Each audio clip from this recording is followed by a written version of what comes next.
서울시가 업종별 야간 영업시간을 늘려주는 내용의 서울형 상생 방역을 추진하기로 했습니다. 그러나 사회적 거리두기가 3주간 연장됐고 유흥시설 영업 정지 조치까지 내려진 상태라 방역당국과의 갈등이 예상됩니다. 정부의 코로나19 백신 접종 계획에도 차질이 생기며 집단 면역 형성이 6년 넘게 걸릴 것이라는 분석도 나왔습니다. 정부는 오늘 국내에서 생산한 노바백스 1,000만 명분을 3분기까지 공급하겠다고 했지만 다른 백신의 공급 일정은 여전히 불투명합니다. 국민의힘이 종부세와 재산세 감면 등 부동산 세금 완화 법안들을 서울시 지원 1호 법안으로 추진하겠다고 나섰습니다. 민주당은 1주택 장기 보유 고령자에 한해 종부세를 완화하는 방안을 검토하고 있습니다. 지난해 길었던 장마와 태풍에 전염병까지 겹치며 사과와 배 같은 과일값이 급등했습니다. 바나나와 포도 같은 수입과일 작황도 좋지 않아 장바구니 부담은 더 가중될 전망입니다. 미국의 백인 경찰이 흑인 장교 얼굴에 최루액을 뿌리고 폭행하는 영상이 공개됐습니다. 해당 경찰은 해고됐지만 인종차별 논란이 거셉니다.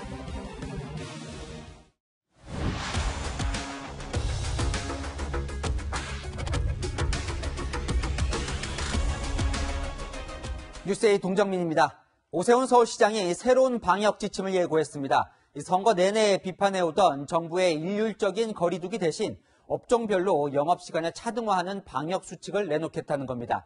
이 정부 방역은 규제 방역, 서울시 새 방역은 상생 방역으로 불렀는데요. 4차 유행을 앞두고 더 조여야 한다는 정부와 민생을 생각해 어느 정도 풀 건 풀어야 한다는 오 시장. 당장 충돌은 피했지만 아슬아슬한 줄타기가 시작됐습니다.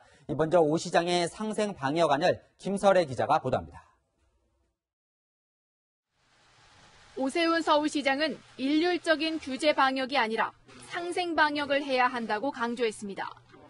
영업을 제한한 뒤 손실을 보상하는 것보다 영업이 가능하도록 해주는 게 근본 해결책이라는 겁니다.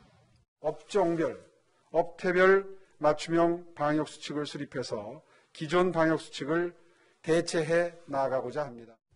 서울시는 6종류의 유흥시설을 3가지로 나눠 업종별 영업시간을 최대 자정까지 허용하는 안을 논의하고 있습니다. 하지만 정부와 협의하기 전인 만큼 구체적인 내용을 공개하지 않았습니다. 앞서 정부도 4차 대유행 우려가 나오기 전인 3월 중순에는 비수도권 유흥시설의 영업 제한을 해제하는 등 부분적인 방역 완화를 추진한 바 있습니다. 서울형 거리두기의 전제 조건은 20분 정도면 검사 결과를 알 수 있는 자가진단 키트를 도입하는 겁니다. 업소에 들어가기 전 검사를 하자는 건데 이를 위해 오 시장은 식품의약품안전처에 사용 승인을 촉구했습니다. 미국과 영국, 독일 등에서는 자가진단 키트를 적극 활용한다는 점도 강조했습니다. 업주들의 반응은 긍정적입니다. 만족스러울 정도는 아니지만 그래도 뭔가 변화가 있다는 것은 굉장히 긍정적으로 받아들이고 있습니다. 서울시는 자가진단 키트의 일종인 의료용 신속항원 키트를 노래방에서 시범 사용해 효과를 검증하기로 했습니다. 다만 시범 사용이나 서울형 거리두기의 전면 시행은 중앙정부와 협의를 거쳐 결정하겠다고 밝혔습니다. 서울시는 주말까지 구체적인 매뉴얼을 마련해 정부와 협의에 나설 계획입니다. 채널A 뉴스 김설혜입니다. 오세훈 시장의 차별화 정책에 정부는 경계심을 드러냈습니다. 민생과 경제에 부담이 생기더라도 거리두기를 강화할 것이다. 문재인 대통령 코로나 상황이 악화되면 이런 단서를 달았지만 민생을 강조한 오 시장과 다른 기조를 분명히 했습니다. 그래도 정면 충돌은 피했습니다. 이현수 기자입니다. 정부는 현재 수도권의 유흥시설 6종을 묶어 일괄적으로 영업을 금지하고 있습니다. 서울시가 검토한 걸로 알려진 업종별 야간 영업시간 완화와는 거리가 있습니다. 중앙재난안전대책본부는 지자체와 정부의 사전 협의를 강조하며 오세훈 서울시장의 독자 행보를 경계했습니다. 각 지자체에서는 단계 조정 시 중소본 회비 등 정해진 절차를 지켜주시고 인접 지역에 미치는 영향도 감안해 주시기 바랍니다. 특히 하루 평균 국내 확진자 수가 600명을 넘기면서 방역에 사활을 건 정부의 방향과 온도차도 보이는 상황. 다만 정부는 서울시가 새로운 거리두기안을 제시해 중앙정부와 협의한다면 합리적인 절충안을 찾겠다고 밝혔습니다. 문재인 대통령도 지자체와의 적극 협조를 당부했습니다. 새로 취임한 단체장들과 손발을 맞추고 함께 협력해 나가는 데에도 각별한 노력을 기울여 주시기 바랍니다. 또 서울시가 노래방 등 영업장에 신속 항원 검사를 도입해 선제 검사를 하는 방안에 대해서도 허가를 전제로 시범 사업이 가능하다고 말했습니다. 정부는 그동안 검토 수준에 머물렀던 자가진단 키트가 활용될 수 있도록 하고 제품 개발도 지원하겠다고 처음으로 밝혔습니다. 채널A 뉴스 이현수입니다. 오세훈 서울시장이 민생과 방역을 다 잡겠다며 상생 방역을 들고 나오면서 정부와 각을 세웠는데요. 경제정책산업부 김단비 기자와 좀 살펴보겠습니다. 네. 이 상생 방역 핵심부터 좀 짚어볼까요? 네, 바로 업종별 영업시간 차등입니다. 정부는 유흥주점과 콜라텍, 헌팅포차 같은 유흥시설 6종을 한데 묶어 규제하고 있습니다. 밤 10시까지만 영업을 하거나 일제히 문을 닫겠습니다. 그런데 서울시는 이들 업종을 나눠서 유흥주점과 헌팅포차는 자정까지, 홀덤펌은 밤 11시까지만 영업하게 하는 등 업종별로 영업 제한 시간을 풀어주자는 취지입니다. 자, 이 와중에 뭐 느슨하게 풀자는 거냐 이런 위험을 감수하고서도 오 시장이 네. 주장하는 이유가 뭡니까? 네, 오 시장은 정부의 이 같은 일률적인 집합 금지 방식에도 4차 대유행 문턱까지 왔다고 오늘 지적했는데요. 효과는 적고 자영업자 피해가 큰 현재의 방식을 효율화하자는 취지입니다. 일괄적인 집합 제한은 지금까지 소상공인들의 거센 반발을 받아왔습니다. 특히 유흥주점 같은 경우 그 저녁 장사 시작은 10시까지만 문을 열라는 건데 이건 아예 문 열지 말라는 소리나 다름없다 이런 주장을 해왔는데요.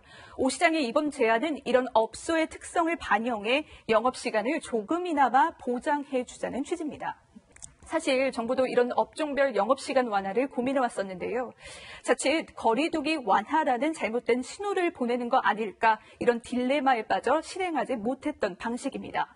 또 오 시장은 지난 주말 안철수 대표와 만났는데 이 자리에서 정부의 거리두기 안에 대한 의견을 서로 주고받았다고 합니다. 이번 서울시 안에는 의사 안철수 대표의 생각도 어느 정도 반영됐다고 볼 수 있습니다. 자, 그래서요. 이 서울시와 정부의 생각이 좀 달라 보이기도 하는데 이걸 서울시 마음대로 할 수 있습니까? 아니면 방역당국의 허가가 필요한 겁니까? 이 부분을 오늘 주무부처인 복지부에 한번 확인해 봤는데요. 업종별 영업시간을 정할 수 있는 권한은 지자체에 있는 게 맞습니다. 한마디로 서울시가 밀어붙인다면 못할 것이 없습니다. 다만 지자체의 자율권은 있지만 최종적으로 내놓은 안이 기존 거리두기안을 전면적으로 손대는 안이라면 복지부도 그대로 허용하지는 않을 걸로 보입니다. 자, 그런데 이제 오 시장도 조건이 하나 있어요. 그러니까 자가 진단 키트를 먼저 도입을 해서 그 이후에 풀겠다는 건데 이거 해외에서 먼저 하고 있다면서요. 네. 자, 이 자가 진단 키트로 그럼 뭘 어떻게 하겠다는 겁니까? 일단 서울시는요, 자가 진단 키트를 노래방 같은 영업장에 먼저 배포하고 음성이 확인된 경우만 입장을 시키는 방식으로 영업시간 완화를 조정해보면 어떻겠냐 이런 제안을 한 겁니다. 영국과 독일, 체코 등 5개 국가 정도에서 이미 자가 진단 키트를 도입해 활용하고 있습니다. 본인이 검체를 직접 채취한 뒤 진단 장비에 나타나는 표시로 음성과 양성 결과를 확인하는 건데요. 문제는 정확도입니다. 서울대병원 연구팀이 이번 예정인 코로나19 환자를 대상으로 신속 항원 검사와 PCR 검사를 모두 실행해 봤더니 민감도, 즉 정확도가 17% 수준에 그쳤습니다. 해외에서도 방역 효과를 크게 보지 못했는데요. 전문가 설명 들어보시죠. 영국 인구가 한 8천만 명 정도 넘는데 한 600만 명 정도는 감염이 됐었다는 소리거든요. 그렇게까지 검사를 많이 했는데도 불구하고 이렇게 많이 감염이 된 거는 이러한 진단이 사회적 거리두기를 대신하기는 어렵다는 얘기거든요. 이 전문가는 꽤 우려도 나타내고 있네요. 자, 그러면 이제 정부의 입장이 뭘까요? 네, 문재인 대통령이 오늘 특별 방역 점검 회의를 주재하면서 새로 취임한 단체장들과 손발을 맞추라는 주문을 했습니다. 영업시간 제한을 놓고 서울시와 중앙정부가 제각각 목소리를 내는 상황을 국민들에게 보이는 게 분명 부담으로 작용했을 겁니다. 진단키트 도입이라는 부분에선 분명 정부와 서울시가 공감대를 이뤘지만 업종 규제 완화냐, 아니면 일률적인 규제를 하느냐 부분에서는 방향성이 완전히 다르기 때문에 조율하는 데는 어느 정도 진통이 예상됩니다. 그래, 꼼꼼히 한번 따져봐야겠네요. 지금까지 김단비 기자와 살펴봤습니다. 자, 이 방역뿐 아니라 이 부동산 정책도 오세훈표 정책에 시동이 걸렸습니다. 오늘부터 시작된 서울시 1호 업무 보고 역시 부동산 정책이었는데요. 특히 재조사 의지를 밝힌 공시가격과 관련해서 매주 보고를 받고 직접 챙길 것으로 전해졌습니다. 남영주 기자입니다. 서울시가 오세훈 시장에게 보고한 첫 번째 안건은 주택 공급 대책이었습니다.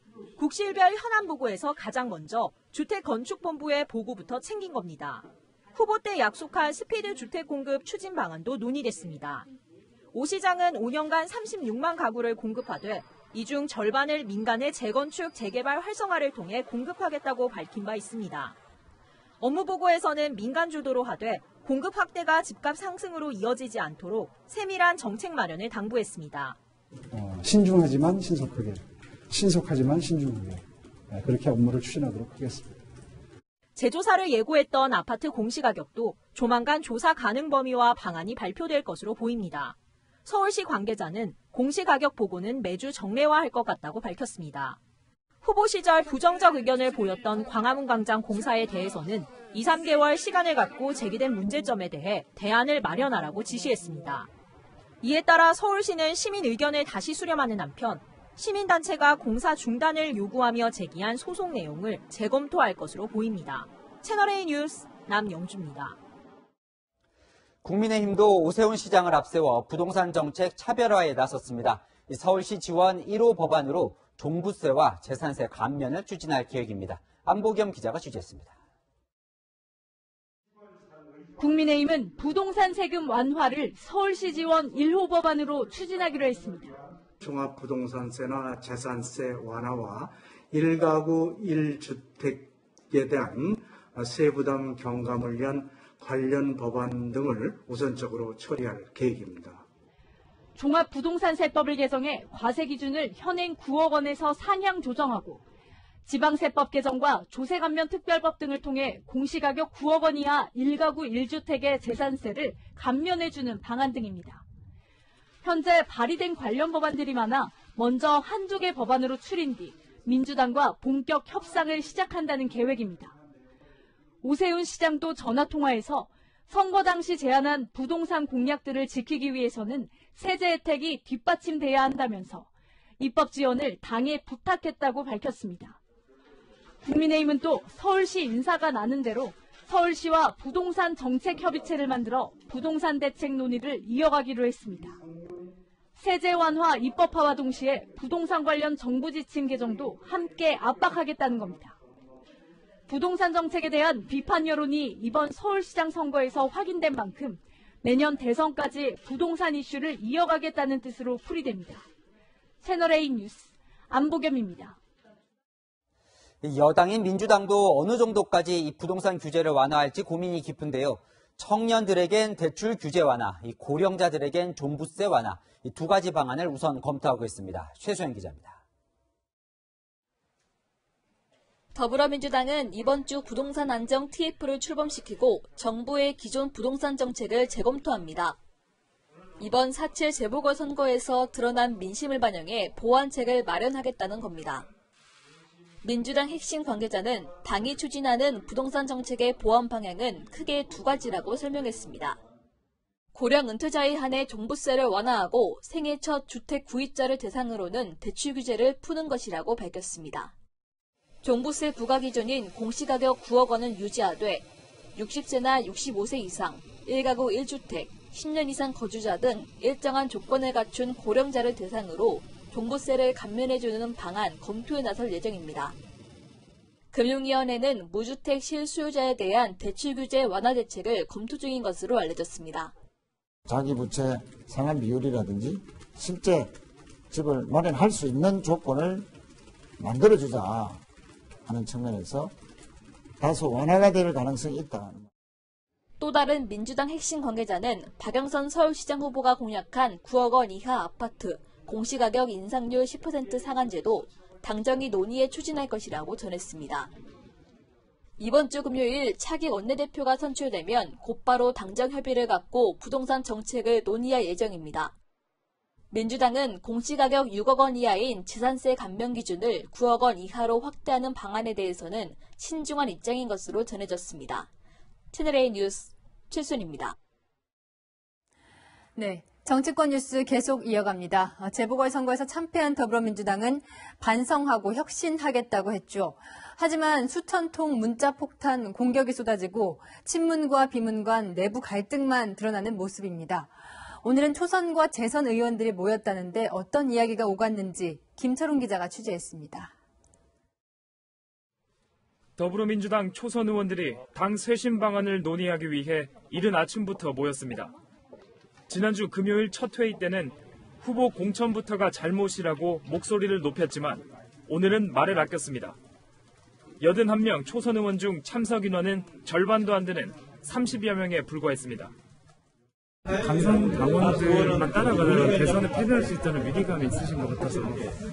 그런 질문에 대답을 하기는 좀 부담스러운 모두의 책임이라고 생각을 해서. 같은 시각 재선 의원들도 패배 원인을 놓고 3시간가량 경론을 벌였습니다. 하지만 결론은 반성하고 경청하겠다는 원론적 내용의 입장문이 전부였습니다. 이 자리가 혹시 또 내부 비판의 자리, 또 내부 분열의 자리로 혹시 비춰질까 봐 그걸 걱정하시는 분이 계시더라고요. 한 초선 의원은 조국 전 장관을 비판한 뒤 친문 강성 지지자로부터 항의성 문자와 전화를 5,500통 넘게 받았다고 말했습니다.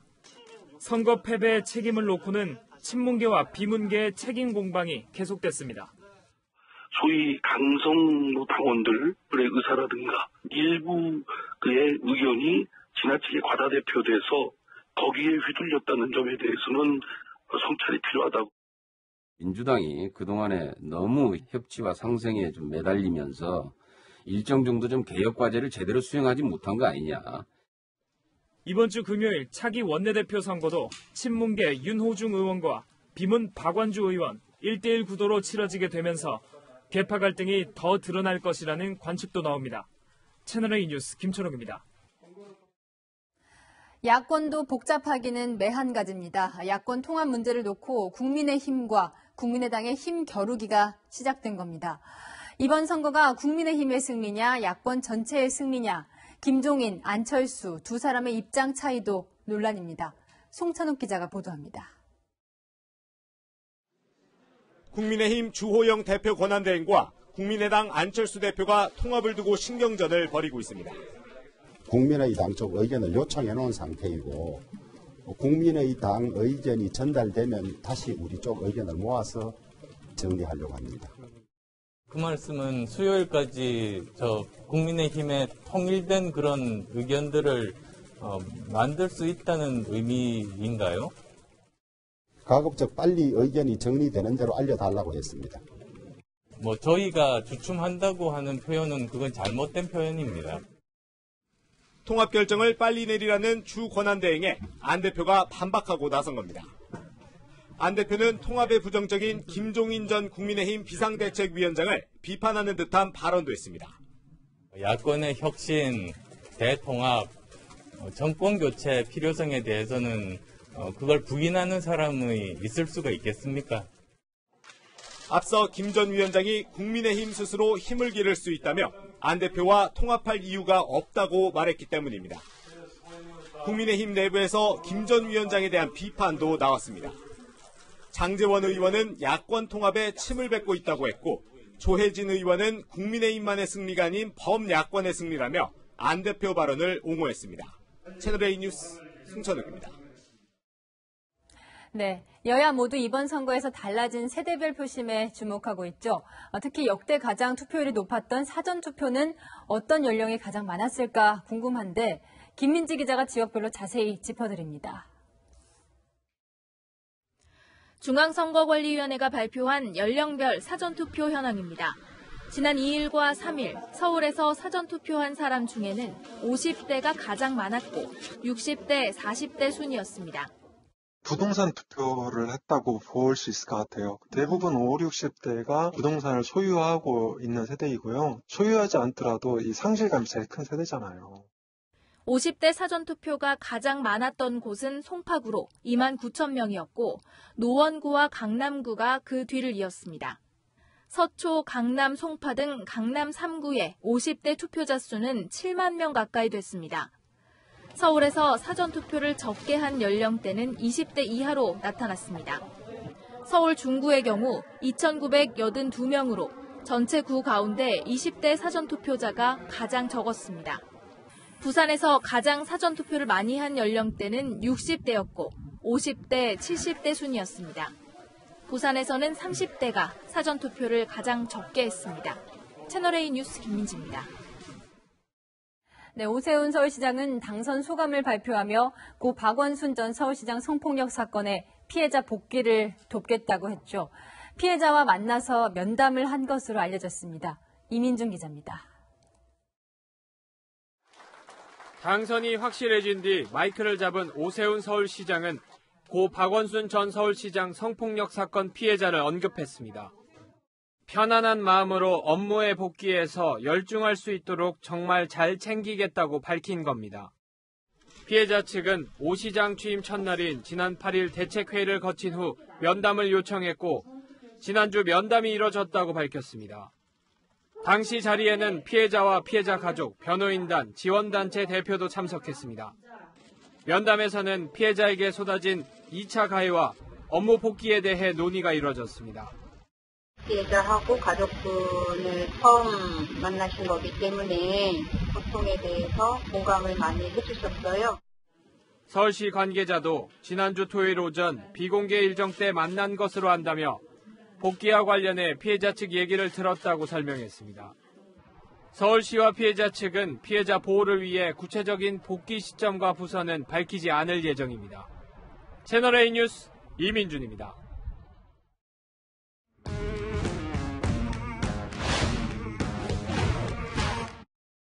열왕전한 정치부 이동훈 기자와 함께합니다. 첫 번째 주제 보여주시죠. 네.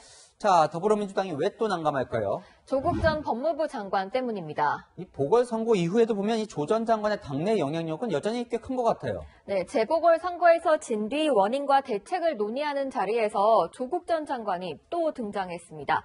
진솔한 원인 진단이나 대책 논의라기보다는 조 전 장관을 옹호하느냐 마느냐로 입장이 갈려서 공방만 벌이는 모양새인데요. 민주당 의원들도 난감해하고 있습니다.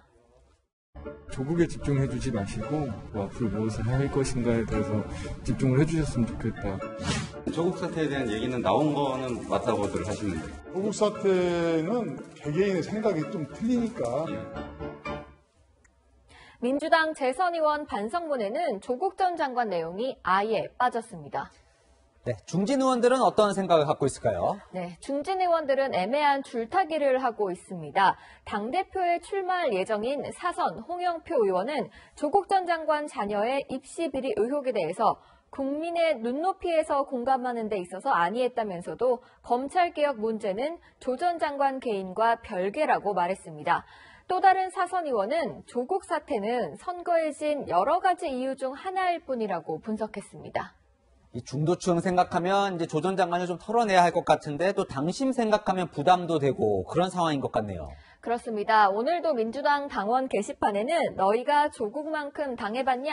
가족까지 희생했는데 그 입으로 거론 마라. 변절을 이런 식으로 하냐는 등 격앙된 반응들이 눈에 띄었습니다. 조국 사태 이후에 치러진 총선에서는 여당이 압승했는데 왜 이제 와서 조 전 장관 탓을 하냐는 겁니다. 다음 주제 보겠습니다. 네. 자, 돌아온 비문. 이철희 전 민주당 의원이 어디로 돌아옵니까? 대통령 정무수석으로 돌아올 것 같습니다. 방송 출연도 많이 했죠. 저 민주당 의원을 지냈지만 말 그대로 이제 친문 인사는 아니잖아요. 그렇습니다. 오늘 발표된 여론조사를 보면 대통령 지지율은 33.4%로 역대 최저치를 기록했는데요.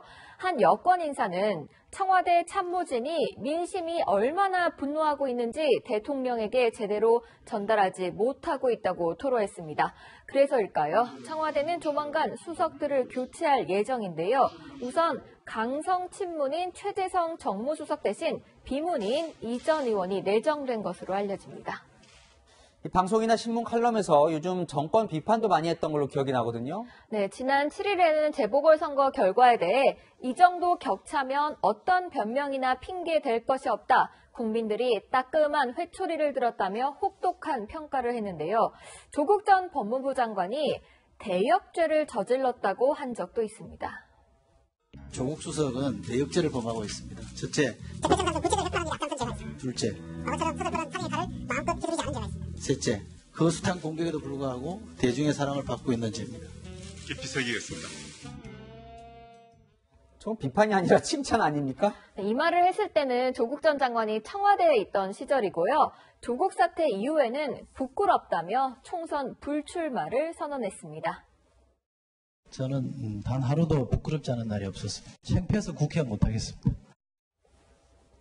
청와대 개편 이후에는 총리를 비롯해 변창흠 국토부 장관 등이 교체될 예정인데요. 이 전 의원이 정무수석이 된다면 대통령에게 민심을 가감없이 전달해주길 바라봅니다. 이 전 의원의 오늘 칼럼에 이런 문구가 있더라고요. 정치는 좋든 싫든 숙명적으로 민심을 따를 수밖에 없다. 지켜보겠습니다. 지금까지 여랑야랑이었습니다. 네, 전 세계 백신 접종률을 비교한 그래프입니다. 이스라엘이 61.3%로 가장 높죠. 한국은 접종률이 아직 2.22%로 심지어 우리보다 접종을 늦게 시작한 르완다보다 낮습니다. 의료체계도 발달한 우리인데 백신 물량을 제대로 확보하지 못한 것이 문제겠죠. 집단 면역을 형성하려면 70% 이상이 백신 접종을 완료해야 하는데 이대로 가다가는 6년이 넘게 걸릴 것이라는 암울한 전망까지 나왔습니다. 어떤 분석인지 황규락 기자가 전해드립니다. 2분기 아스트라제네카 백신 접종이 중단된 30세 미만 대상자는 64만 명. 대체할 백신이 없는 상황에서 이들에 대한 접종은 3분기로 미뤄질 가능성이 점쳐집니다.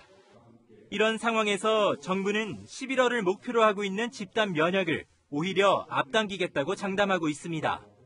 11월 집단 면역이라는 당초 목표 달성은 물론 달성 시기를 목표보다 앞당기는 데 총력을 기울이고 변이 바이러스용 개량 백신과 내년도 이후의 백신 확보도 서둘러야 할 것입니다. 블룸버그는 하루 평균 3만 2천 명에게 접종하는 우리나라의 현재 접종 속도대로라면 집단 면역 형성까지는 무려 6년 4개월이 걸린다고 분석했습니다. 오는 9월까지 3,600만 명이 1차 접종을 완료하려면 단순 계산으로도 이달부터 매달 580만 명이 접종해야 합니다. 하지만 지금까지 도입이 완료된 백신은 337만 회분이 전부. 접종 속도를 내려 해도 맞힐 백신이 없는 상황입니다. 지금 접종률을 높이는 것이 급선무인 것처럼 생각하지만은 백신이 있어야 접종률을 높이는 것이고 백신 확보 속도를 높이는 것이 중요한 거죠, 사실. 정부는 상반기 도입이 확정된 900만 명분 1,800만의 분량을 쪼개 1,200만 명에게 1차 접종을, 나머지는 2차 접종에 사용하겠다고 밝혔습니다. 또 당초 2분기부터 도입하기로 했던 노바백스 백신 2천만 명분 가운데 1,000만 명분이 2분기 말인 6월부터 도입될 전망입니다. 원래 2분기 도입 계획이었던 얀센과 모더나 도입은 여전히 안개 속입니다. 채널A 뉴스 황규락입니다. 앞서 전해드렸듯이 앞으로 3주간 정부가 방역수칙을 강화하며 수도권과 부산의 유흥시설은 오늘부터 3주간 집합 금지 조치가 내려졌습니다. 마지막 영업일이었던 어제 클럽과 주점은 해가 뜰 때부터 손님으로 붐볐습니다. 김재혁 기자가 현장 취재했습니다. 서울 강남의 클럽 앞 거리. 밤 10시를 조금 넘긴 시간, 20대 남녀가 무리지어 건물에서 나옵니다. 여기저기 모여 담배를 피우고 마스크를 벗은 채 대화를 나누기도 합니다. 클럽은 주로 금요일과 토요일에 붐비지만 어제 일요일에는 평소와 달리 적잖은 사람들이 몰렸습니다. 내일 새벽부터 3주간 정부가 오늘부터 3주간 수도권과 부산의 유흥시설 영업을 금지하자 문을 닫기 전 주말을 즐기려는 사람들로 붐빈 겁니다. 아예 새벽 5시부터 문을 연 곳도 있습니다. 일찍 문을 연 클럽 앞은 일요일 오전부터 사람들로 북적였습니다. 장사를 끝낸 뒤 가게를 정리하고 있는 단란주점 업주. 집합금지 조치가 내려졌다 풀리기를 반복하는 상황에 지친다고 말합니다. 한 달이면 끝나겠지. 그러면서 견딘 거예요. 더 묻고 싶어요. 정부에서도. 어떻게 살아야 될지. 방역수칙을 어긴 유흥시설이 잇따라 적발되고 주점발 집단 감염도 끊이지 않는 상황. 업주들은 4차 대유행을 막기 위한 불가피한 조치라는 데 동의하면서도 집합금지 기간이 장기화되지 않을지 우려하고 있습니다. 채널A 뉴스 김지혁입니다. 자동차에 타고만 있으면 200만 원을 벌 수 있는 아르바이트. 알고 보니 보험 사기 일당이 SNS에 올린 공범 모집 광고였습니다.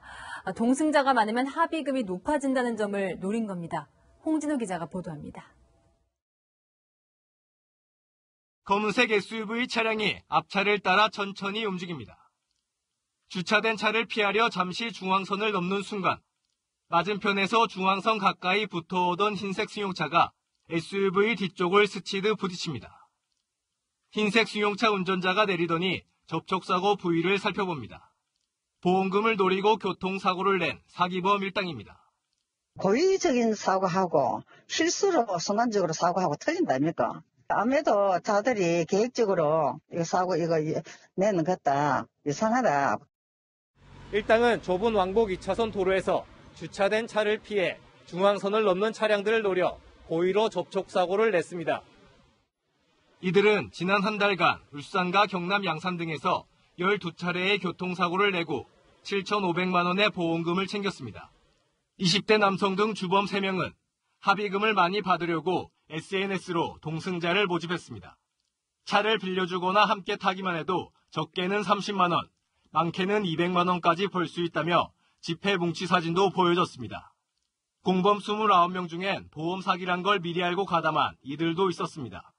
운전 면허가 있는 사람에게 그 렌터카를 대여하게 한 후 조수석에 태워가지고 실제 운전은 주범이 운전을 해가지고. 하지만 돈을 못 받은 공범 한 명이 경찰서를 찾아가 상담하는 과정에서 꼬리가 밟혔습니다. 경찰은 주범 3명을 구속하고 공범들과 함께 검찰에 넘겼습니다. 채널A 뉴스 홍진호입니다. 바이든 미 대통령 LG와 SK 배터리 분쟁이 타결되자 미국 일자리를 지킬 수 있게 돼 기뻐했죠. 내일 새벽엔 삼성전자를 포함한 반도체 기업들과 직접 화상회의를 가집니다. 반도체 품귀 사태를 직접 챙기겠다는 건데 미 대통령이 이렇게 연이어 나서는 게 우리 기업에겐 부담도 됩니다. 조현성 기자입니다.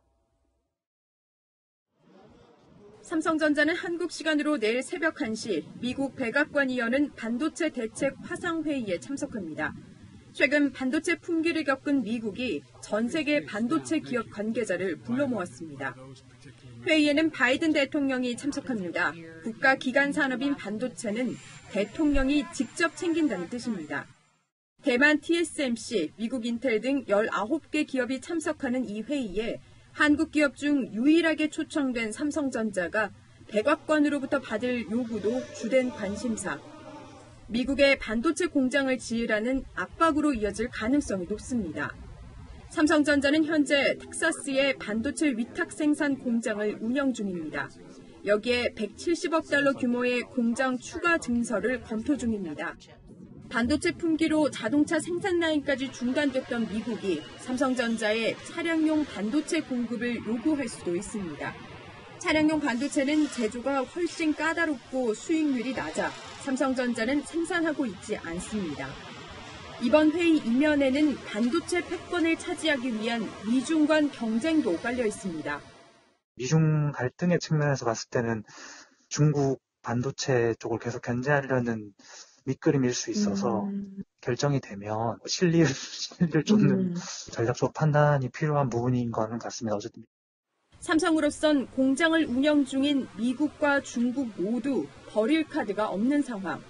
미국이 어떤 청구서를 보낼지 관심이 쏠리고 있습니다. 채널A 뉴스 조현선입니다. 계속 치솟는 식탁 물가에 금달걀, 금파라는 말이 나왔는데 이번엔 금과일입니다. 마트에서 사과 10개 가격이 34,000원이라는데요. 봄이 왔는데도 과일 가격은 왜 이렇게 한겨울인지 도대체 언제쯤 떨어질지 김유빈 기자가 알아봤습니다. 서울의 한 대형마트 과일 코너입니다. 부쩍 오른 가격에 소비자들은 장바구니에 과일 담기가 무섭습니다. 사과랑 배는 작년에 비해서 너무 많이 올랐어요. 마음 크게 먹어야 살 수 있지 손이 잘 안 가던데요. 실제로 사과 10개의 소매가는 34,000원 수준으로 지난해 같은 시기와 비교하면 약 70% 올랐습니다. 배도 마찬가지입니다. 10개 소매가는 현재 46,000원이 넘습니다. 지난해 대비 44% 오른 겁니다. 특히 사과와 배는 지난달과 비교해봐도 각각 1,000원씩 가격이 더 올랐습니다. 겨울철 이미 가격이 많이 올랐는데 봄철 수요가 많아지며 또 한 번 오른 겁니다. 유례 없이 길었던 장마와 태풍으로 지난해 작황이 워낙 안 좋았던 탓입니다. 여기에 치명적인 전염병까지 돌았습니다. 잎이나 줄기가 검게 말라서 마치 불에 탄 것처럼 보이는 과수 화상병입니다. 사과와 배 산업에 치명적인 영향을 미칩니다. 걸리면 치료약이 없어 가수원당 한 주만 발생해도 폐원을 하고 있습니다. 이 병이 퍼지면서 즉시 수확 가능한 사과나무와 배나무의 재배 면적이 현저히 줄었습니다. 당분간은 가격이 내려가지 않을 것으로 보입니다. 여기에 제철에 맞은 참외 가격도 예년보다 오를 것으로 예상됩니다. 바나나와 포도 등 수입 과일의 작황도 좋지 않아 과일 소비에 대한 소비자 부담은 당분간 줄어들지 않을 전망입니다. 채널A 뉴스 김유빈입니다. 영화 미나리로 전 세계 상을 휩쓸고 있는 배우 윤여정 씨가 영국 아카데미도 뚫었습니다. 이 상도 상이지만 소감이 늘 화제인데요. 영어가 서툴다고 하면서도 할 말은 다 하죠. 오늘은 올해 최고의 수상 소감이라는 극찬까지 들었습니다. 뭐라고 했는지 황아람 기자가 전해드립니다. 코로나19 탓에 비대면으로 이뤄진 영국 영화 텔레비전 예술 아카데미 시상식. 여정윤 for Minari. 보수적인 영국 아카데미에서 한국인 최초의 여우조연상 수상입니다. 윤 씨는 감격스러워하면서도 Hello, Britain.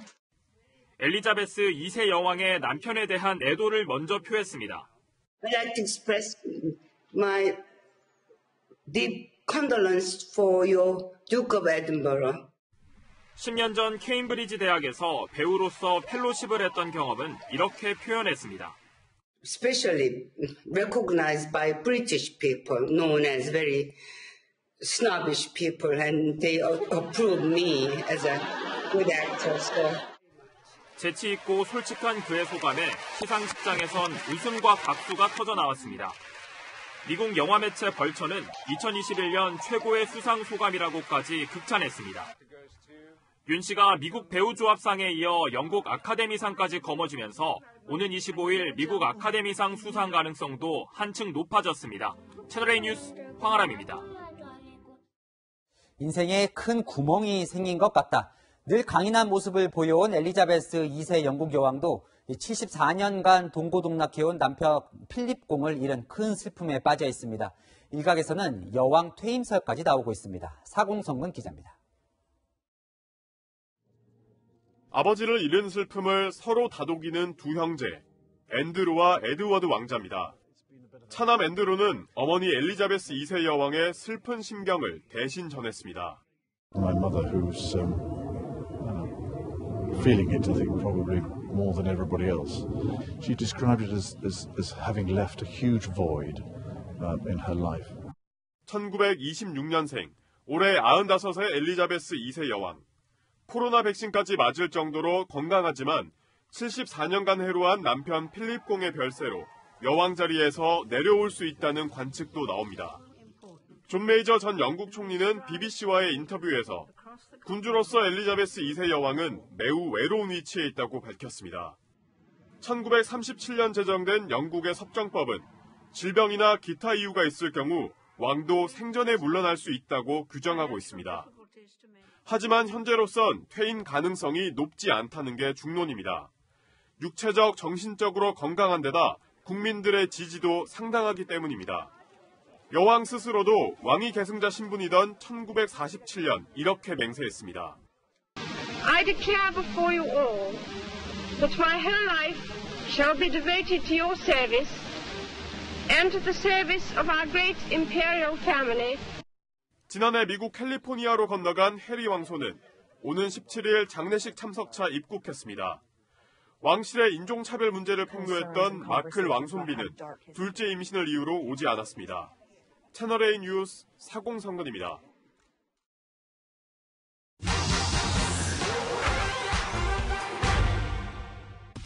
미얀마 군부 쿠데타 이후 유혈 사태가 계속되고 있죠. 최근 국내 SNS에서는 중국군이 미얀마로 진입했다는 영상이 퍼지고 있어 확인해봤습니다. SNS에 올라온 영상입니다. 도로에 군용 차량이 줄지어 있고 중국 국기도 보입니다. 영상을 올린 누리꾼은 중국군이 미얀마의 마을에 진입했다고 글을 올렸는데요. 국내 방송사도 이를 인용해 영상을 보도했는데 이후 여러 포털 사이트에 이 영상이 급속 확산됩니다. 하지만 일부 누리꾼들은 영상 속 장소가 미얀마가 아닌 것 같다며 영상의 진위 여부를 궁금했는데요. 영상을 분석해봅니다. 우선 이 영상 속 건물 간판에 한자가 쓰여있죠. 이를 근거로 건물의 위치를 지도에서 찾아봤는데요. 미얀마가 아니라 중국과 미얀마의 접경지대인 중국 윈난성 루이리시에 있는 건물이었습니다.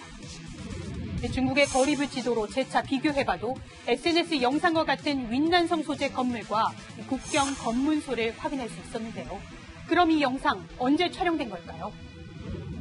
이미지 검색 도구로 확인한 결과 2021년 2월 1일 발생한 미얀마 군부 쿠데타보다 한참 전인 2019년 8월에도 이 같은 영상 SNS에서 찾을 수 있었습니다. 영상 게시자는 이 영상이 2019년 8월 21일 미얀마와 중국 국경 모습이라고 설명했는데요. 장소는 같고 촬영 각도만 다른 사진도 보입니다. 2019년 올라온 영상이 최근 모습인 것처럼 퍼진 건데 AFP 홍콩지국 등 외신도 쿠데타 전 촬영 영상이라고 확인했습니다. 영상 자체는 과거 걸로 드러났지만 미얀마 시민들의 현실은 몹시 참혹합니다. 군경의 유혈 진압으로 700명 넘는 시민들이 목숨을 잃었는데요. 국제사회의 인도적 개입을 요구하는 목소리도 커지고 있습니다. 이 밖에도 궁금한 점은 팩트맨 많은 문의 바랍니다. 네. 미국과 중국이 소수민족 인권 탄압 문제로 마찰을 빚고 있는 곳이죠. 중국 서북부 신장 지역의 실상을 저희 특파원이 취재했습니다. 중국은 이곳이 평화로운 지역이라며 홍보 영상까지 공개하고 있는데 바로 이 영상에 등장한 여성의 자녀가 채널A의 신장 지역의 인권 문제를 폭로했습니다. 중국 당국의 입장까지 베이징 성혜란 특파원이 전해드립니다. 做家务 收拾房子，给老公做饭，完了以后看书学习学习，日子过得非常非常快乐。 중국 정부의 신장 홍보 영상에 등장한 어머니를 본 딸은 슬픔을 감출 수 없었습니다. 中国政府发布了视频，他们快乐生活的证据，所以我完全有理由相信他们还生活在监控之中。 소수민족 탄압을 피해 먼저 신장을 떠난 주무렛 자매는 지난 2018년 11월 신장에 남아있던 부모님과 연락이 끊겼습니다. 그리고 외국으로 나가 부모님의 생사를 수소문하던 중 뜻밖의 전화를 받았습니다. 你好，我是中山南路社区的，我这上面显示的就是你的父母是已经被收教了，是吧？ 실종 5개월 뒤에야 연락이 닿은 부모는 수용소에 다녀온 것이 아니라고 둘러댔습니다.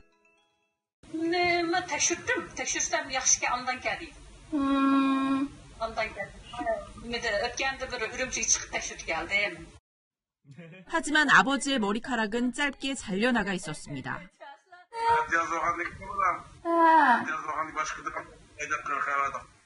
我们第一次聊天的时候，我父母都是很苍白消瘦，他们确实是在集中营当时。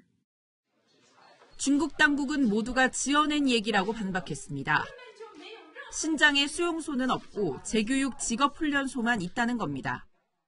第二个就是习总委已经提到了新疆地区强制劳动问题。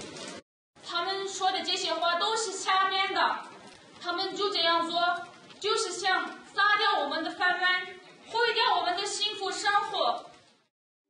중국 당국이 신장 주민들을 앞세워 선전전에 나서면서 신장 면화를 사용하지 않겠다는 나이키와 H&M에 대한 불매 운동이 벌어지고 유엔이 조사를 추진하는 등 후폭풍이 이어지고 있습니다. 베이징에서 채널A 뉴스 성혜란입니다. 미국은 인종차별 범죄 뉴스가 끊이지 않습니다. 이번에는 백인 경찰이 흑인 장교에게 최루액을 뿌리고 폭행하는 영상이 공개됐습니다. 권갑구 기자가 보도합니다. 주유소에 선 까만 차량을 향해 경찰이 총을 겨누며 소리칩니다. Driver, roll the window down. Put your hands out the window! 다짜고짜 반말로 동승자가 있는지 묻습니다. Let me see your hands! How many occupants are in the vehicle? What's going on? 경찰은 혐의도 제대로 설명하지 않고 사형을 의미하는 은어까지 쓰며 협박합니다. What's going on? What's going on is you're fixing to ride the lightning, son. 군복을 입은 흑인 운전자가 창문을 열고 현역 중위 신부님을 밝혔지만 I'm actively serving this country and this is how you're going to treat me. 경찰은 하차를 거부하는 장교에게 체류액 4번을 발사합니다. Get on the ground and you're getting sprayed again. Get on the ground. Get on the ground now. 현장에 경찰서장까지 출동했지만 흑인 장교는 결국 무혐의 처분됐습니다. 번호판 없는 차량으로 착각해 단속했다는 경찰. 해명은 더 가관입니다. It happens to be a lot. And I would say 80% of the time. Not always. 80% of the time. It's a minority. 장교는 해당 경찰 2명을 폭행죄와 불법 검문 혐의로 고소했고 체류액을 쏜 경찰 1명만 해고됐습니다.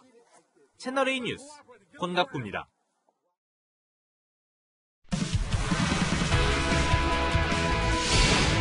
주말 프로축구에서는 혼자서 2골을 넣고도 감독에게 혼인한 선수가 있습니다. 무슨 세리머니를 했는지 한 주간 명장면 강병규 기자입니다. 성남의 뮬리치가 하프라인부터 전력 질주해 멋지게 골을 넣습니다.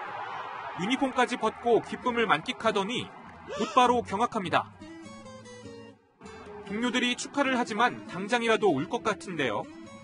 경기 중 유니폼을 벗었기 때문에 일단 옐로카드, 그리고 이보다 앞서 경고를 하나 받았던 뮬리치는 경고 누적으로 퇴장을 당했습니다. 뮬리치의 퇴장에도 성남은 승리를 지켰는데요. 10년 감수한 김남일 감독은 장난스런 발차기로 처벌을 대신했습니다. 미국 메이저리그 타자의 힘찬 스윙. 무언가 깨지는 소리에 모두 뒤를 쳐다보는데요. 타자의 배트를 맞은 공이 카메라를 적중했네요. 깨진 카메라 렌즈를 치우느라 경기는 한동안 중단됐습니다. 야구장에선 방망이도 조심해야겠습니다. 나성범의 스윙, 공 대신 방망이가 날아가는데요. 자기 팀 덕아웃으로 향했습니다. 잔뜩 몸을 웅크린 강진성, 10cm만 옆에 서 있었어도 방망이에 맞을 뻔했습니다. 마스터스 대회에선 로리 맥킬로이의 세컨샷이 아버지를 맞췄습니다.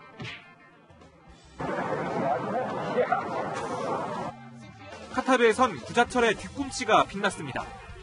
방심할 수 없는 스포츠의 세계, 한 주간 명장면은 이번 주에도 계속됩니다. 채널A 뉴스 강병규입니다. 화창했던 주말과는 달리 오늘은 전국에 비구름이 들이었죠. 폭우경보가 발표됐던 제주 산지에는 150mm가 넘는 큰 비가 쏟아지기도 했습니다. 비는 내일 오전까지 이어질 텐데요. 제주 산지에는 돌풍과 함께 100mm가 넘는 큰 비가 더 내리겠고요. 남해안에는 20에서 60, 그 밖에 전국에는 10에서 40mm가 더 내리겠습니다. 내일 아침 서울과 대전은 11도, 대구는 15도로 오늘보다 포근하게 출발하겠지만 비구름 뒤로 찬바람이 불면서 한낮에 서울은 16도, 대전은 18도에 머물겠습니다. 내일 오후부터는 맑고 쾌청한 하늘이 드러나겠습니다. 다만 전국 대부분 지역에서 순간적으로 초속 15m의 돌풍이 부는 곳이 있는 만큼 미리 시설물 점검 꼼꼼히 해주셔야겠습니다. 모레 서울의 아침 기온은 4도까지 떨어지면서 반짝 춥겠습니다. 일부 지역에서는 한파특보가 내려질 가능성도 있는데요. 변덕스러운 기온 변화에 감기 걸리지 않도록 조심하셔야겠습니다. 날씨였습니다. 새 단체장들과 손발을 맞춰 함께 협력해야 한다.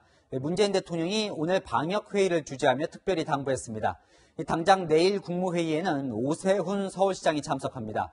민주당이 독주하던 정치 상황에 변화가 생겼죠. 이 재보선 승리로 야당도 이제 책임질 자리에 오른 만큼 마냥 비판만 할 수는 없을 텐데요.